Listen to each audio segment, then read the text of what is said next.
Nah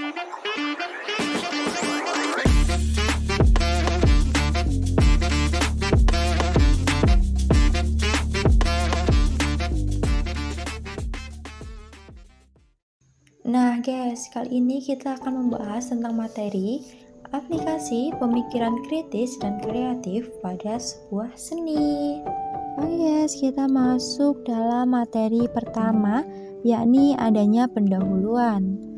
Dirujuk pada Rohidi tahun 2014, budaya kreatif tidak dapat diturunkan atau diwariskan secara genetis dari orang tua kepada si anaknya, melainkan hanya bisa diwariskan secara kultural melalui penanaman dan pembiasaan berperilaku kreatif. Pendidikan seni menjadi sarana yang terbaik untuk mewariskan budaya kreatif yang berlandasan dengan iman, takwa, memiliki kejujuran dan integritas, kepedulian sosial, kerendahan hati, kedermawanan, kesabaran dan ketabahan, serta adanya keadilan sosial, kebijaksanaan, dan berpikir kritis. Ada juga respek dan toleransi yang tinggi, empati dan kasih sayang. Hal tersebut perlu kita tanamkan dalam pendidikan seni supaya menjadi karakter dalam kehidupan sehari-hari. Apa sih yang dimaksud dengan berpikir kritis itu? Nah guys, untuk berpikir kritis pun juga memiliki arti tersendiri, yang sebagaimana sebuah proses disiplin secara intelektual dan aktif, secara terampil, dan sebagaimana kita bisa mengkonseptualisasikan, menerapkan, menganalisis, mensintesis, ataupun kita bisa mengevaluasi sebuah informasi yang dikumpulkan dari sebuah pengamatan, pengalaman, refleksi, sebuah penalaran, ataupun komunikasi, yang sebagaimana hal tersebut bisa menjadi panduan untuk keyakinan dan tindakan. Lalu, apa sih yang dimaksud dengan berpikir kreatif? Berpikir kreatif pun juga memiliki arti tersendiri ya teman-teman. Sebagaimana menurut Maxwell tahun 2004, hal ini merupakan kemampuan untuk menghasilkan ide-ide baru dan solusi yang inovatif dalam menghadapi sebuah permasalahan. Dan hal ini juga melibatkan proses berpikir kritis dan proses berpikir kreatif yang sebagaimana memungkinkan seorang individu dapat melihat permasalahan dari berbagai sudut pandang dan mungkin bisa menciptakan jalur alternatif yang belum terpikirkan sebelumnya. Jadi, untuk berpikir kreatif dan kritis itu merupakan satu hal yang sangat penting ya teman-teman sebelum kita melakukan sebuah tindakan. Lalu kita lanjut ya guys untuk materi berikutnya, yakni tentang tingkatan berpikir manusia. Untuk tingkatan pertama yakni adanya sebuah pengalaman, sebagaimana proses belajar dan memperoleh pengetahuan ataupun keterampilan melalui sebuah kejadian, kegiatan, ataupun peristiwa yang pernah kita alami secara langsung. Lanjut untuk tingkatan kedua adanya pemahaman. Pemahaman adalah tingkat kemampuan untuk memahami dan menjelaskan sebuah informasi yang telah kita pelajari. Next ya teman-teman, kali ini tingkatan ketiga adanya sebuah penerapan. Penerapan merupakan suatu proses menggunakan pengetahuan serta keterampilan ataupun prinsip yang telah dipelajari dalam situasi nyata untuk mencapai sebuah tujuan tertentu.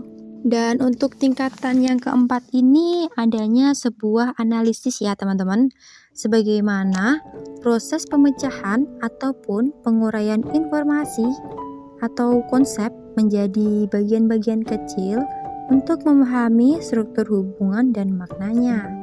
Jadi, dalam analisis ini merupakan salah satu kemampuan untuk memecahkan sebuah informasi menjadi bagian-bagian kecil dan untuk memahami sebuah struktur serta adanya hubungan antar komponen. Next guys, kali ini adanya tahap sintesis, merupakan sebuah proses menggabungkan atau mengintegrasikan bagian-bagian informasi data, konsep, sebagaimana kita bisa membentuk suatu kesatuan yang baru yang lebih kompleks dan bermakna. Nah, untuk tahap terakhir kali ini adanya sebuah evaluasi. Evaluasi merupakan bagian terakhir dalam menjalankan sebuah proses yang dimana menjadi proses penilaian sistematis dan objektif untuk menentukan sebuah nilai, kualitas ataupun keefektivitasan suatu program, produk, dan suatu proses dalam sebuah kegiatan.